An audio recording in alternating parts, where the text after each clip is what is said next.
The whale shark watching in Oslob is one of Cebu's biggest tourist attractions. And because they feed them, you can go see them any time of year. The cheapest way to get there is to catch a bus from the Southern Bus Terminal in Cebu City. Because it's so popular, the bus signage has Oslob written on the front. If you're unsure, people at the bus station will be able to help you. Oslob. We're in Oslob. We're the whale sharks. How much? 155 aircon. 155 aircon. 155 aircon and regular? Regular 149. 149. It takes approximately 3 hours by bus. You actually stop in Talawan, it's about 10 kilometres south of Oslob. As lots of tourists go here, the bus stops here anyhow. The bus stops on the side of the highway. There's heaps of signage there so you can't miss it. From there it's about a 2-minute walk to the briefing station. There's plenty of people walking around so you definitely can't miss it. There's souvenir shops, places to eat, have a drink, have coffee. If you get your own transport, there's a car park. You can rent underwater cameras. How much is the underwater camera, Hila? 500 for 30 minutes. 500 for 30 minutes. It's a Sony. Like this, Olympus. So there's different types of cameras you can rent. So they got action cams, which this one is what brand is it? Antova. That's the brand, not a Sony or a GoPro. Rash guard is 200. That's for jellyfish. 30 for a towel.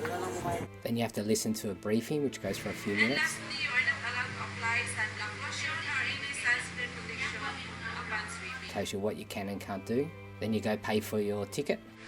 So 300 for local. For you, I'm a local. you will do snorkeling. Snorkeling. 1,000. 1,000. Okay. And what's 500 for? 500 is for the snorkeling of the local because we have a discounted rate. I'll put a list of the prices on the website, the link below the video if you're watching this on YouTube. The price includes a life jacket, snorkel and face mask. If you want flippers, you have to pay extra for that. Whale watching starts about 6 AM. The boats tie themselves up on a rope and then you can dive in and swim. And then there's a few fishermen throwing in the feed for the whale sharks. The price is for 30 minutes only. There's 3 different prices, one if you stay in the boat, one if you snorkel, and one if you scuba dive. I'll put the prices down on the link below.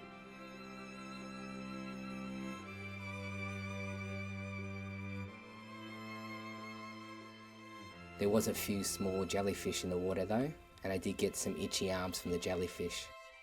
I have to say it's pretty awesome swimming with the whale sharks.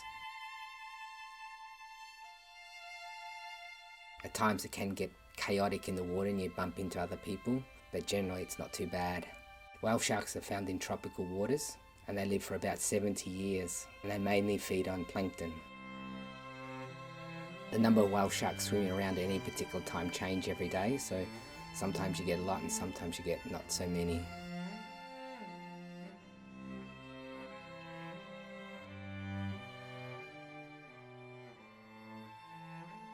After watching the whale sharks, a lot of people decide to go into Tumalog Island, which has a private resort on the island. The resort offers day packages starting from 1,500 for weekdays, which includes a lunch, kayaking or snorkeling, and you can use some of the resort's facilities like the infinity pool and the beach area. Quite a number of people catch the 9:30 boat across from the pier to Tumalog Island. Others go see the Tumalog waterfalls. I stayed at Safari Resort. I organised the bike with a guy called Lloyd. From the resort and back it cost me 120 peso. I'll put his number on the website so you can contact him. For an adult you have to pay 20 peso entrance fee to the falls. At the entrance you can either walk or use one of the motorbikes there. They charge an extra 50 peso return. My motorbike driver wasn't allowed to go down there. It's actually quite a steep embankment to go down, so if you're not very fit, coming back may be an issue. The waterfall is quite beautiful, especially when the sunlight gleams off the water.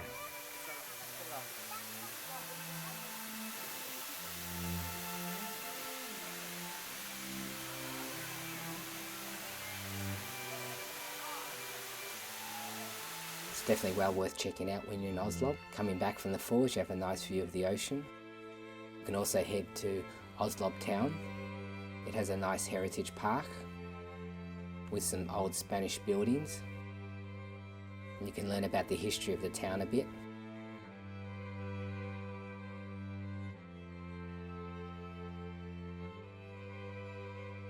The park is actually quite nice and the locals like to hang around there.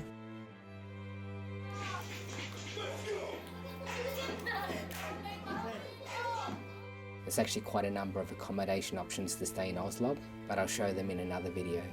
So please subscribe. Thank you so much for watching. I'll catch you next time.